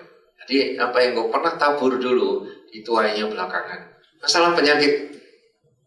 Jadi ini hanya saya beri contoh-contoh saja beberapa macam masalah saudara dalam tiap persoalan. Jangan lari dari Tuhan, tapi oke, Anda dididik, diajar. Kesalahan oke. Di dalam Kristus sekarang ada kesempatan di mana kau bersalah, asal mau bertobat, ada kuasa Tuhan untuk memulihkan Anda kembali. Dosa yang kayak apa gelapnya, kayak apa hitamnya bisa diubah, diputihkan, disucikan seputih salju. Darah Yesus berkuasa untuk itu. Jadi, di mana ada kesalahan? Ubah itu jadi sarana untuk mempelajari kesalahan ini di mana, dan dengan demikian Anda mendapat hikmatnya, pengajarannya. Ya. Tidak seorang lepas dari kesalahan. Tuhan izinkan itu. Supaya apa? Melalui kesalahan, Anda dididik menjadi lebih cerdas, lebih tahu kebenaran, sehingga Anda menjadi terang untuk orang lain. Saya kenyang diajar Tuhan. supaya saya bisa mengajar orang. Kalau saya hitung-hitung hidup saya, yang namanya happiness itu sedikit sekali, banyak sengsaranya. Saya tanya, kenapa saya hidup ini? Aku ingin membentuk engkau supaya kau jadi terang untuk orang lain. Jadi hidupku bukan untuk aku lagi, Tuhan. Ya sudah, dari awal begitu. Saya sering harus ngalamin sendiri semua hal yang buruk-buruk, malah petaka, kesalahan, kecerobohan, kebodohan, supaya saya bisa ngajarin orang lain. Sudah, boleh buat. Saya tidak punya ambisi, cita-cita lagi untuk jadi orang apa. Sehingga saya tidak pernah menyesali, aduh andai kata aku berbuat begini, dulu tuh yang benar gini, aku sudah jadi apa nih sekarang. Cuma malah menyesal-nyesali yang sudah lewat. Yang salah itu pun ubah saja jadi berkat untuk orang lain. Itulah, amin. Nah, masalah penyakit. Baca sama-sama dulu Galatia 6 ayat 7, 1, 2, 3. Jangan sesat, Allah tidak membiarkan dirinya dipermainkan. Karena apa yang tabur orang itu juga yang akan dituainya. Ini hukum tabur tuai. Banyak penyakit datangnya dari mana? Dari kesalahan Anda. Mungkin kesalahan yang dulu dilakukan masa masih muda, munculnya sudah agak tua. Kadang-kadang Anda bingung, aku salahku apa? Kenapa Tuhan mengizinkan ini terjadi? Kenapa aku harus sakit begini? Kenapa harus kena stroke? Kenapa harus begini? Berhenti mengomel. Ubah jadi kesempatan untuk tanya kebenaran. Nanti Tuhan ajar. Ya. Satu hari saya melayani seorang bapak. Dia jatuh dari tangga, karena dia naik tangga. Ada tukang yang betulin di dalam plafon itu. Dia ikut ngeliat gitu. Itu kabel itu coba dicek apa adanya ini macam-macam gitu ya. Tiba-tiba tangganya bergerak karena tidak ada yang megang itu. Bergerak, dia grogi, hilang keseimbangan, dia pegangan itu plafonnya tidak ada tiangnya, tidak ada tulangnya. Jadi bergantung pada plafon yang hanya terbuat dari triplex itu, sobek, ini tangganya lari kemana, dia jatuh, jeruk, kakinya tulangnya patah, jadi ini remuk, sudah di tumitnya ini remuk, dua-duanya lagi. Saya ditelepon, Pak, tolong doain Pak, suami saya jatuh dari tangga. Kenapa? Ya itu ceritanya tadi itu ya, tulis listrik, tangganya bergerak karena nggak ada yang megang. Padahal sudah diperingatkan, jangan naik, jangan. Besar sih gagah ya, walaupun umurnya sudah lebih tua dari saya, puluhan. Itu jatuh. Di rumah sakit saya doakan supaya kakinya nyambung lagi dengan baik dan tidak perlu dispalak sampai macam-macam. Dan saya berdoa supaya malaikat Tuhan tarik kakinya balik lagi masuk ke soketnya, retaknya jadi nyambung sendiri. Ya, karena saya lakukan itu dengan seorang ibu di Madiun. Ini sudah berapa puluh tahun itu pernah jatuh waktu muda, tulang selangkanya patah, saudara. Jadi nonjol gitu tulangnya itu. Dia enggak cukup berobat, enggak dikedokterkan, biarkan aja gitu. Akibatnya apa? Bertahun-tahun itu pundaknya miring ini, dan tangan kanannya lemah, mengangkat berat-berat nggak kuat. Saya selalu lakukan tangan kiri, karena tulangnya patah. Untuk ketemu saya pertama kali, minta didoakan. Saya berdoa nih, mari Tuhan pulihkan ini tulang. Saya minta malaikat tarik itu yang tadinya tulangnya nyengsol itu ditarik supaya pas. Dalam nama Tuhan Yesus, aku perintahkan tulangnya bergerak. Tiba-tiba dia bilang, sudah Pak, sudah apa Bu? Sudah nyatu. Nih lihat ya Pak, ya. Udah saya sekarang naik ke atas. Oh ya, cepat sekali. Coba angkat ini, kuat. Jadi nyatu langsung kuat gitu loh. Terjadi berapa setahun yang lalu di Madiun. Nah ini bapak ini saya lewat telepon supaya kakinya diperbaiki. Ketika saya ke Jakarta ketemu bapak ini dan bilang ini, dia naik kursi roda ya macam ini. Pak gimana nih kakinya? Puji Tuhan Pak. Akhirnya sama dokter tidak jadi sepalak karena kemudian tulang yang retak itu nyambung pas persis dan tidak perlu dikasih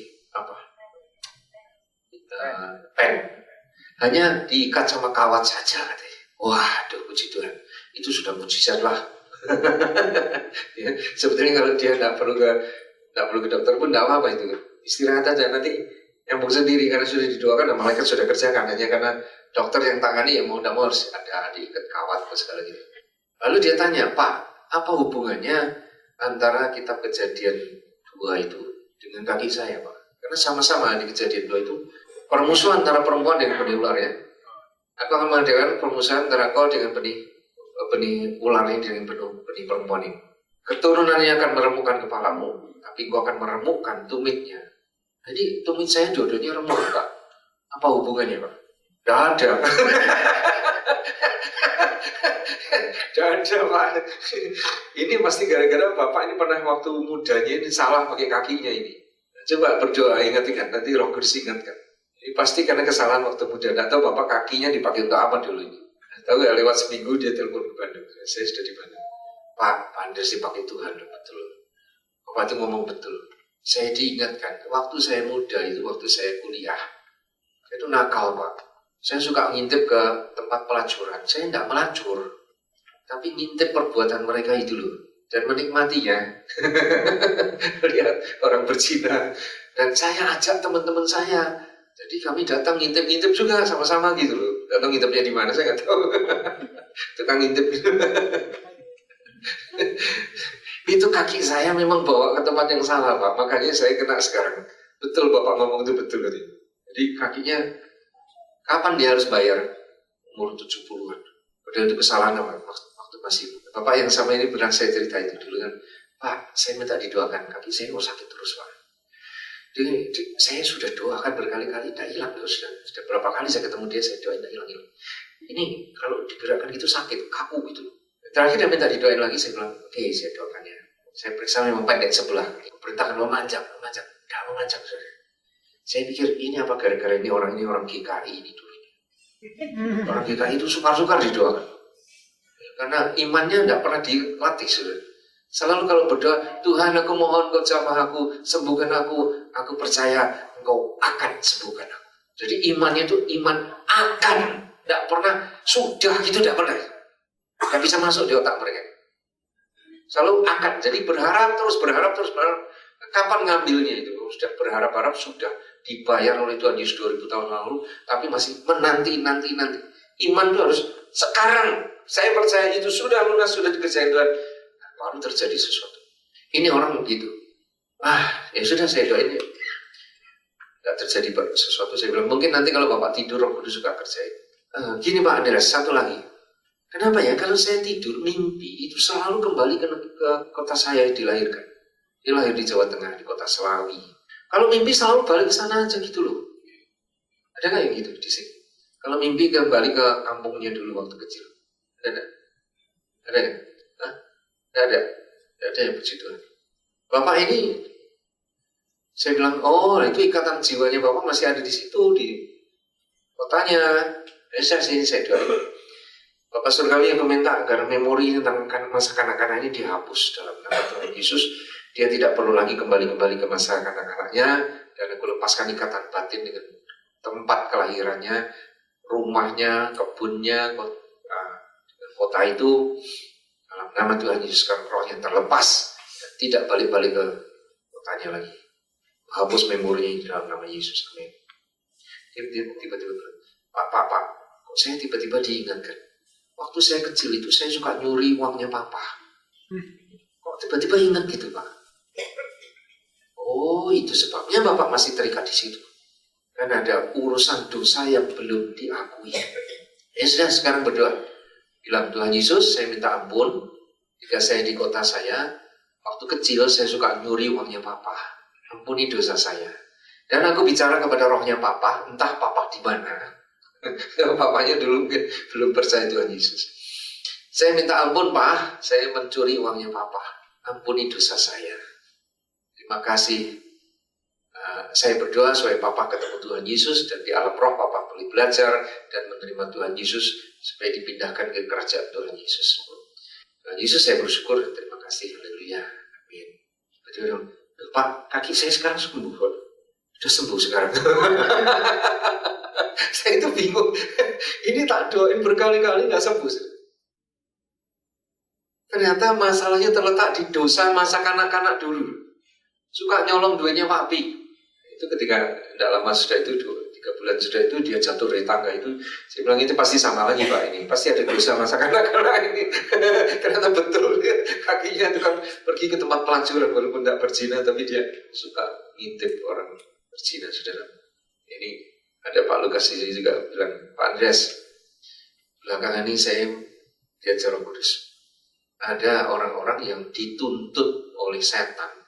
Karena saat-saat ini setan sedang buka-buka arsip lama. Dosa masa lampau itu sekarang lagi dituntut. Banyak anak buah saya yang mengalami seperti ini. Dikasih contoh, ada satu anak muda yang terlibat dalam tiba-tiba dia pergi ke warung internet, buka internet. Tahu-tahu didatangin polisi, ditahan di kantor polisi. Tanya, lu salah saya apa? Anda terlibat dalam judi bola. Oh tidak, Anda pernah. Datanya gimana sih handphone dari suatu informasi dari suatu nomor handphone tertentu dilacak. Ternyata ada permainan judi bola di warnet itu. Itu program yang ada di dalam komputernya warnet. Mungkin sih yang punya warnet tidak pasang itu, orang lain yang pasang program di situ lalu main judi bola gitu. Tawan polisi, siapa-siapa yang ada di dalam hari-hari ini berlangganan ke warnet itu ditangkap itu, masuk penjara, masuk di kantor polisi, penjara polisi. Kenapa saya masih terlibat sama seperti ini? Ini Pak Lukas bilang. Saya tanya Roh Kudus bilang, ini dosanya waktu masih muda. Dia pernah lakukan perbuatan gini-gini dan belum dibereskan. Sekarang dia harus menuai saat ini. Tiba-tiba saja terlibat dalam kesulitan, tiba-tiba masuk dalam kantor polisi.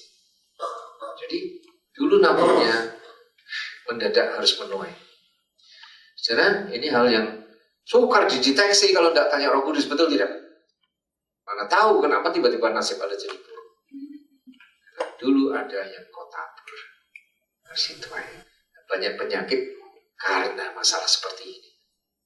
Ada juga tentu penyakit karena Anda baru saja berbuat dosa, katakan maki-maki atau menghujat orang, Anda kena sakit. Bisa jadi yang mendadak begitu ada. Kadang-kadang itu tidak mudah diingat-ingat. Coba ingat-ingat ini, kamu pernah terok sama orang, berkelahi, kutuki, atau berdekatan dengan orang sakit, lalu kena transfer.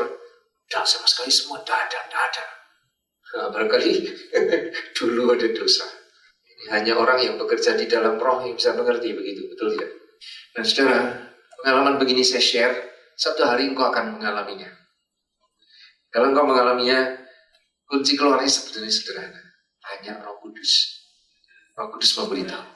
Jadi setiap kali Anda tanya, setiap kemalangan, setiap keadaan yang buruk diubah justru jadi pengetahuan buat Anda, sehingga Anda makin lama makin canggih, makin mampu menghadapi masalah demi masalah, jadi matang dan dewasa. Nanti Anda jadi pembimbing untuk orang lain, jadi terang. Kalau setiap masalah Anda hadapi dengan cara yang benar, kesulitan hidup yang kayak apa, malapetaka seperti apapun, jadi bahan pelajaran yang baik, membuat Anda meningkat levelnya, pengertiannya bertambah. Amin. Jadi hidup tidak hanya cari berkat saja. Kalau berkat di stop, kelabakan. Andres, tolong dukung doa. Ini usaha saya lagi macet, sudah 3 bulan saya tidak dapat hasil apa-apa. Tolong doainnya, tolong doain. Menjemukan sekali. Kamu berdoa kenapa emangnya? Wah, udah saya udah berdoa, tidak ada gunanya Pak. Andres kan lebih dekat dengan Tuhan. Tolong doain. Emangnya aku dukun. Ada satu orang yang saya bimbing, modelnya gitu tuh, kerja di bank. Tadinya pindah dari satu bank ke bank lain, ribut aja minta tolong didoain. Pak Andres, saya harus milih mana ini, bank mana nih? Saya dapat suara Roh Kudus, saya harus di bank sih, tertentu Bank Mega, di Kupang saya. Oh Tuhan bicara, kamu akan ke sana. Siap nggak? Siap Pak. Tapi pada waktunya, dia pikir Kupang jauh banget. Dapat tawaran di Bank Bandung. Pak ini gajinya lebih tinggi jauh dari sana. Gimana ya Pak ya? Nah kamu tanya Tuhan dah. Tuhan beri saya tanda. Yang pertama kali menghubungi saya, entah SMS, entah telepon, itulah bank yang kau pilih. Telepon banknya Bandung. Hubungi dia dulu. Soalnya dari Kupang tidak ada beritanya. Pak saya minta tanda kok dikasih ini Pak. Wah saya juga bingung juga nih. Apa begini ya? Tapi karena hatinya sudah cenderung ke Bandung saudara. Ya, makanya ya sudah. Saya bilang terserah kamu sekarang. Pak gimana dong kalau saya masuk gini nanti kalau Tuhan berkati ya. Tidak Tuhan berkati kan saya rugi Pak. Datang ke rumah saya. Sekali lagi dia bersuara. Pak saya masuk ke bank ini gimana Pak? Tuhan bilang apa dong Pak? Doa sebentar. Ada suara, dia akan kehilangan pekerjaan kalau dia masuk sini. Ini saya kok dengar suara gini ya, gimana tuh? Waduh, kalau gitu gimana ya Pak? Ya sudah, saya mau ke Kupang saja. Ini lain kali datang lagi, Pak, tapi di Bandung ini lowongan luar biasa lah, ini kesempatan ini. Ya sudah, kamu pergi ke Bandung aja. Lalu saya kasih ke sana, dia usul sendiri tiap kali gitu loh. Ya udah, jalanin aja. Nah, tapi nanti kalau Tuhan nggak sertai saya gimana dong Pak? Lah nyambung. Aku nggak tahu kalau modelnya gini. Bikin pusing saya tahu ini orang. Hanya dia bikin keputusan sendiri gitu loh. Ya sudah, jalani. Nggak apa-apa, nanti kalau salah ya nggak apa-apa. Tak ampun apa. Pak, tapi kalau saya masuk, Tuhan menyertai saya atau enggak? Saya doa, Tuhan nggak usah tanya. Biarin aja dia masuk, biar dia belajar. Ya sudah, kamu masuk aja, sudah, biar kamu belajar. Udah masuk, Pak, saya ini bingung Pak. Saya akhir Desember ini harus menghasilkan 3M Pak. Tapi bank saya sepi Pak, gimana ini? Nah ya, kamu berdoalah, minta Tuhan supaya minta malaikat cari klien akhir Desember. Ya, Pak, nanti kalau nggak dapat gimana dong Pak? Saya Januari gimana dong? Saya nggak jadi diangkat jadi staf tetap ini gimana? Ya nggak tahu. Lalu saya bilang ini gini ya. Ada dua macam posisi hamba Tuhan. Ada hamba Tuhan itu suka menjawab semua pertanyaan orang-orang yang bertanya kepada dia. Jadi dia jadi nabi. Lalu banyak nanti yang pada datang itu sebagai pengikutnya ya. Nah, semua orang nanya nasib dia apa ada masalah, tanya pada suhunya. Ya, tapi ada tipe yang lain, yaitu hamba Tuhan yang tugasnya itu kalau ada orang dalam kesulitan, diajar mengubah kesalahan itu menjadi pengalaman dengan Tuhan. Nah, saya itu tipe begitu. Kalau kau perlakukan aku seperti yang pertama tadi, itu aku namanya dukun, tak kasih tahu. Jadi sekarang tak ajarin saja. Oke, minta malaikat bantu carikan klien gini. Sekarang kalau orang hidup di dalam Tuhan itu hidup dalam penyerahan. Nyerah aja. Nanti Tuhan yang ngatur. Nah kalau gitu kamu tidak usah khawatir. Kamu khawatir terusin karena apa? Karena punya karep dewek ini loh. Bertobat. Minta itu dibuang. Yang gitu-gitu dia tidak mau dengar. Belum bisa dengar. Tapi ya terus harus saya ngomong. Kekristenan model kamu ini kekristenan keliru. Yang mengejar-kejar berkat saja. Dengan keinginan dan kemauan, dengan tekad, dengan memaksakan kehendak. Itu bukan orang Kristen, ini orang Cina ini. Orang Cina itu ke kelenteng minta memaksa tepekongnya memberkati usahanya dengan cara menjanjikan nanti kalau saya berhasil nanti saya kasih kambing hitam. potong kambing. Nanti saya sumbang kelenteng sekian juta.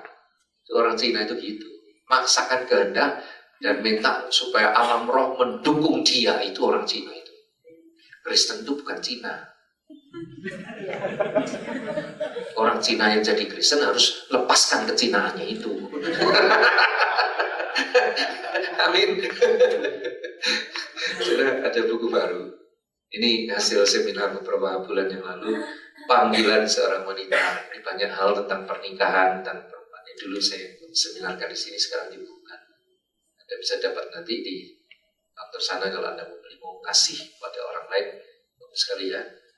Enteng, kecil. Ini satu seminar, satu buku. Nah, banyak masalah-masalah yang seperti ini bisa diubah jadi pelajaran. Tadi ada tulisan apa? Masa ini iblis sedang, ya ini omongannya Pak Lukas ini tak tulis di sini. Ada masalah tentang kepribadian. Ada orang-orang yang dalam kesulitan karena pribadinya sulit. Orang-orang pemarah itu kadang-kadang marah aja di mana-mana, di sembarang tempat, kapan saja gitu ya. Itu seringkali menjadi masalah sehingga dia tidak diterima di satu lingkungan. Atau kalau jadi pimpinan, jadi bos, anak buahnya pada keluar semua karena apa? Marah melulu. Nanti kalau ditegur, kenapa sih kamu marah? Tambah marah, kenapa sih kamu marahin saya? Padahal dia sendiri untuk gak marah. Jadi ini sulit, pribadi yang sukar sekali. Bagaimana punya suami seperti itu? Yang jadi problem biasanya jadi beban istrinya. Pak, suami saya itu marah, ya bukan main, suka ditegur. Tegur dikit aja marah. Itu namanya hidup dalam daging. Ya. Nah, kamu yang istri-istri punya tugas, ditulis di sini. Tugas perempuan itu, kamu hidup dekat dengan Tuhan, hidup dengan hati nurani yang mampu menangkap suara Tuhan, lalu berdoa. Suami punya masalah apa-apa, doakan nanti. Kasih kabar, kamu sedang ada masalah gini-gini nih. Tuhan tadi bilang jalan keluarnya begini-begini. Kamu tahu apa? Biasanya juga gitu ya. Biarin aja.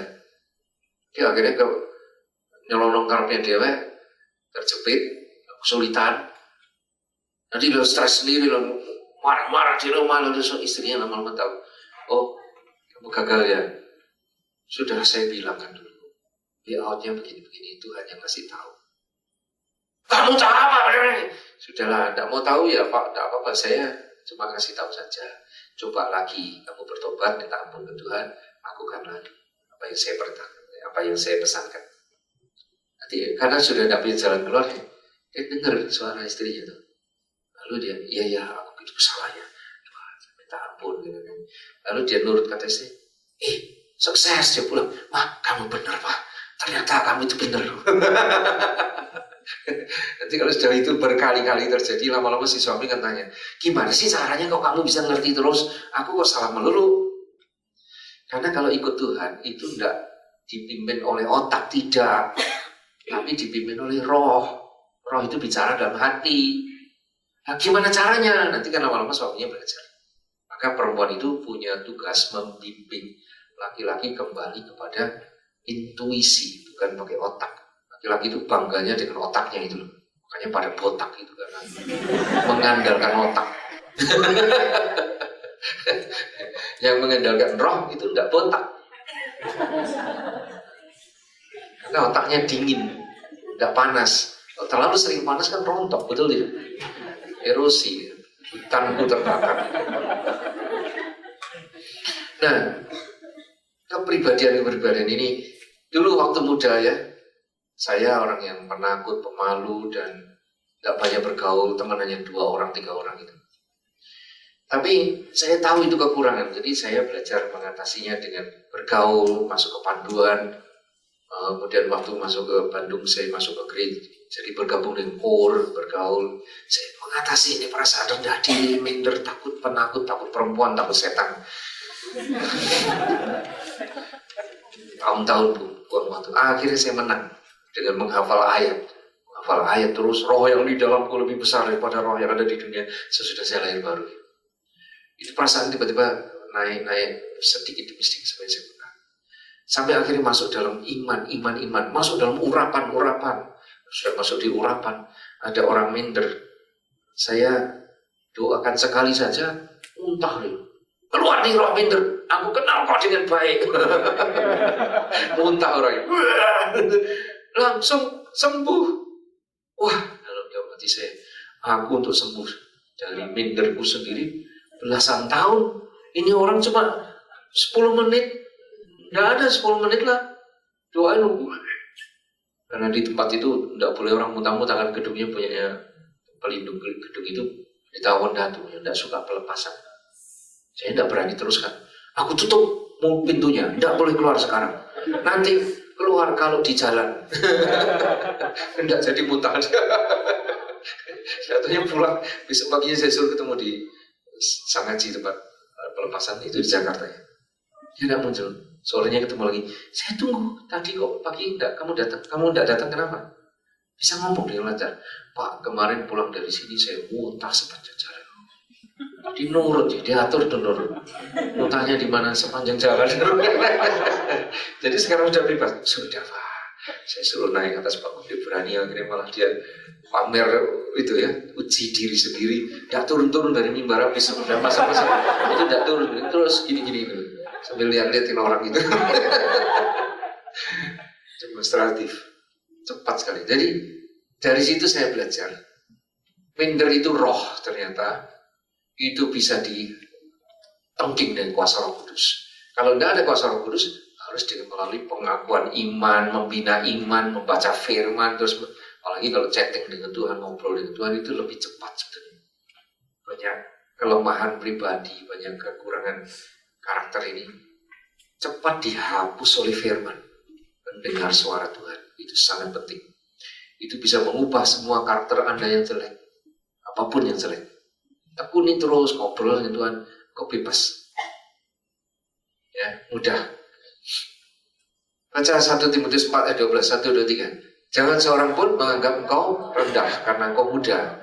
Jadilah teladan bagi orang-orang percaya dalam perkataanmu, dalam tingkah lakumu, dalam kasihmu, dalam kesetiaanmu, dan dalam kemurnian.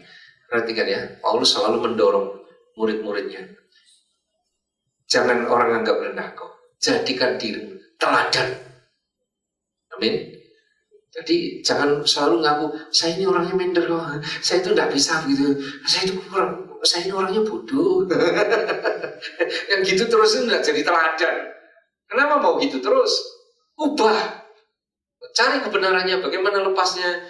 Kalau tidak tahu, call handphone, tidak usah bayar. Paling bayar pulsa. Pandes, ini cara keluar gimana? Saya bantu. Saya mengalami banyak hal yang merubah saya sendiri. Orang lain pasti juga berubah karena. Jangan mempertahankan diri dalam keadaan yang sangat buruk terus menerus. Gitu. Make progress. Jadikan itu suatu tantangan untuk kau naik lebih tinggi. Satu kasus lagi ya. Baca Yakobus 4, 1, 2, 3. Kamu mengingini sesuatu tapi tidak memperolehnya. Lalu kamu membunuh, iri hati. Kamu tidak mencapai tujuanmu. Lalu kamu bertengkar, kamu berkelahi. Kamu tidak memperoleh apa-apa karena kamu tidak berdoa. Ini orang di keliling Anda itu banyak sekali macam ini ya. Ada sering kali saya di call, di telepon orang minta bantuan. Pak Andres gimana ya, suami saya itu marah-marah aja terus. Padahal kerjaan tidak seberapa hasilnya dari dia terus marah aja. Sudah gitu main judi bola lagi Pak Andres. Aduh. Ini karakter yang jahat, yang jelek. Sampai saya baru tanya sedikit saja dia marah. Bertengkarlah kami Pak. Dengerin, suamimu masih kedagingan. Jangan kamu ganggu. Ya, anjing galak itu jangan diusik, digigit kau nanti. Sadari suamimu masih kedagingan. Ya, tapi bagaimana merubahnya?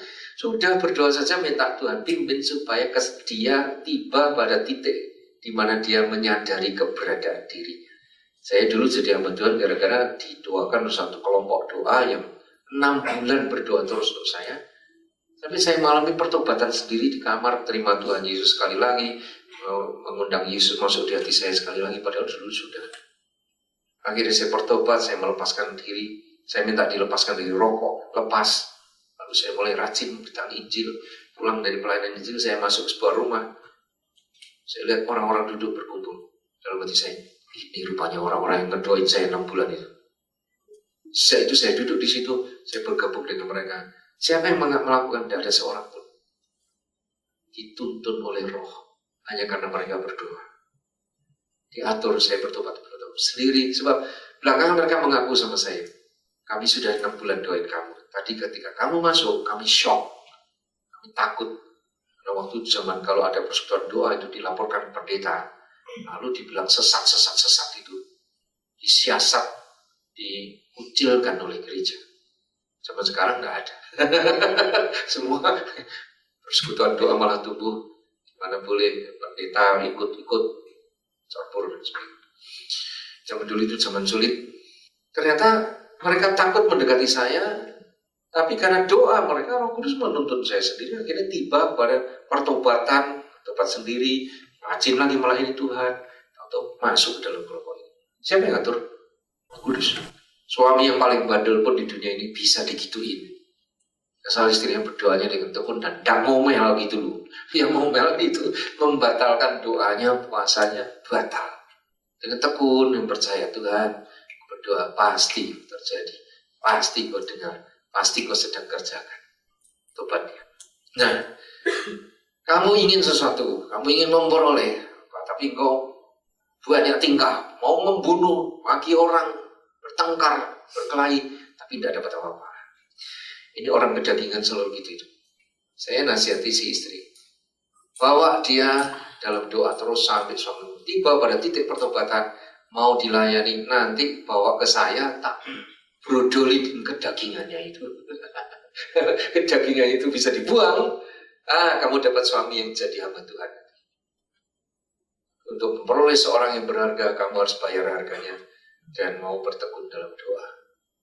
Saudara, banyak orang karena keinginan itu menyiksa.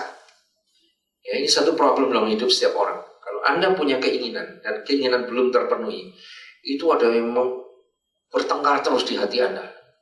Maka keluar jadi Anda jadi emosional, gampang marah, gampang tersinggung gitu loh. Kenapa? Ternyata di dalam ada pressure.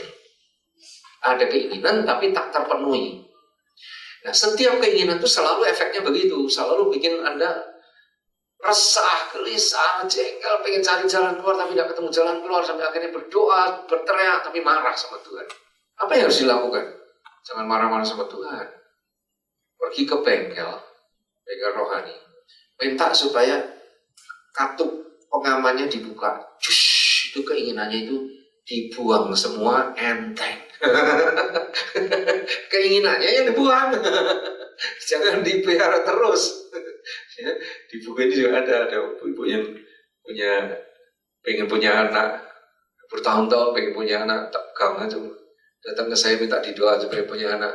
Yang saya lakukan apa? Saya buang keinginannya punya anak. Itu paling cepat.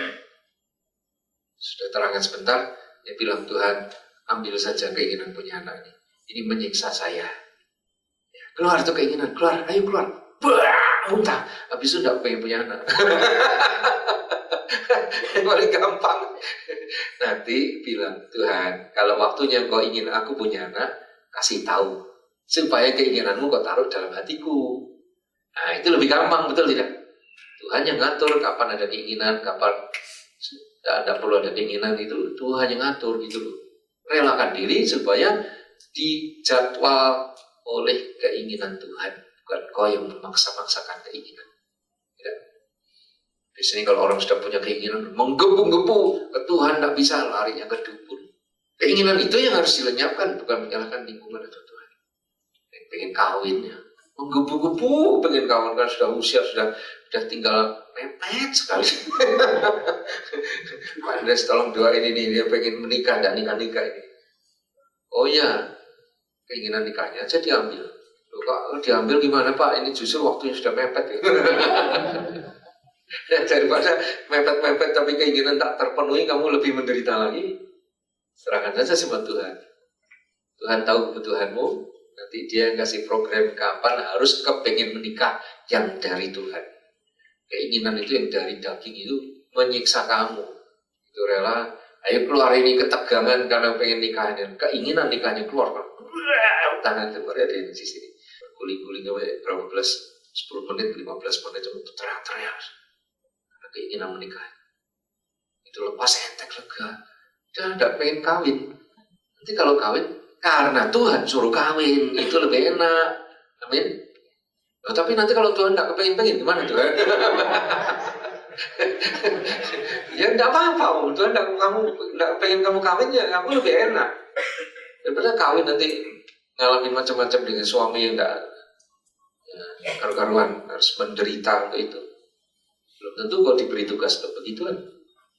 Betul tidak? Pokoknya kalau menikah itu kelihatannya wajib, harus, tapi nanti kalau sudah keturutan, sengsaranya bukan main. Dia berteriak-teriak lagi sama Tuhan. Tuhan, kenapa kau beri aku suami kayak begini? Nah, kamu minta, sekarang aku kasih tugas. Tapi dia ini bajingan Tuhan. Justru aku kasih kau kemampuan untuk bisa menaklukkan bajingan jadi hamba Tuhan. Tapi orang lain saja Tuhan suruh. Kamu itu bikin repot Tuhan. Egois maunya enaknya aja. Nanti kalau kamu tekuni itu tak jadikan hamba Tuhan, kamu pengen happy akhirnya. Ya tapi Tuhan, kenapa harus begini? Saya tidak tahan Tuhan. Lebih baik aku mati saja. Oh mati? Enggak. Suka membingungkan Tuhan itu. Akhirnya apa ya? Kita semua baca sama-sama. Kita semua mencerminkan kemuliaan Tuhan dengan muka yang tidak berselubung, karena kemuliaan itu datangnya dari Tuhan yang adalah roh, maka kita sedang diubah menjadi serupa dengan gambarnya dalam kemuliaan yang semakin besar. Jadi, saudara, hidup ini sebenarnya suatu proses saja hanya untuk membuat Anda jadi seperti Yesus yang hidup sebetul-betulnya nanti sesudah yang dunia pertama ini hilang, langit baru, bumi baru. Di situ baru the real life. Yang di sini ini sebenarnya proses untuk Anda dijadikan serupa Yesus dulu. Itu harus jadi, jangan gagal. Dan itu harus ada suatu tekad. Apapun terjadi dalam hidupku Tuhan, aku mau ubah itu jadi sarana untuk aku mengerti lebih banyak, untuk aku naik level. Amin. Mari kita berdoa. Ikuti doa saya. Pak Surgawi, kami mengerti Engkau isi dunia ini dengan banyak kesulitan, banyak problem, cukup untuk membuat kami matang sampai menjadi seperti Kristus. Karena itu kami bersyukur untuk setiap hal yang Kau izinkan terjadi. Kami mau menghadapi setiap masalah dengan sikap yang positif. Setiap problem, setiap keadaan pasti ada jalan keluar. Karena kami bukan hidup di dalam sistem dunia, tapi hidup dalam sistem kerajaan Allah, di mana semua orang dibentuk, diubah menjadi serupa Kristus. Kami buang kekhawatiran, kami buang ketegangan, kami buang ketakutan masa depan, kami buang frustrasi. Kami mau hidup dalam roh, memanfaatkan setiap keadaan menjadi sarana untuk naik tingkat. Beri roh hikmat dan wahyu